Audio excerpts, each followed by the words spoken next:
اعوذ باللہ من الشیطان الرجیم بسم اللہ الرحمن الرحیم۔ حدیث نبوی صلی اللہ علیہ وآلہ وسلم۔ رسول اللہ صلی اللہ علیہ وآلہ وسلم تراویح یا تہجد کی نماز رمضان میں کتنی رکعتیں پڑھتے تھے؟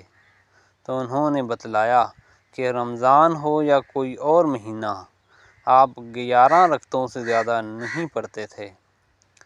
آپ صلی اللہ علیہ وآلہ وسلم پہلی 4 رکعت پڑھتے تو ان کے حسن و خوبی اور طول کا حال نہ ہوتا، پھر 4 رکعت پڑھتے تو ان کی بھی حسن و خوبی اور طول کا حال نہ پوچھو۔ آخر میں آپ 3 رکعت وتر پڑھتے تھے۔ میں نے ایک بار پوچھا، یا رسول اللہ صلی اللہ علیہ وآلہ وسلم، کیا آپ وتر پڑھنے سے پہلے سو جاتے ہیں؟ تو آپ صلی اللہ علیہ وآلہ وسلم نے فرمایا، عائشہ، میری آنکھیں سوتی ہیں لیکن میرا دل نہیں سوتا۔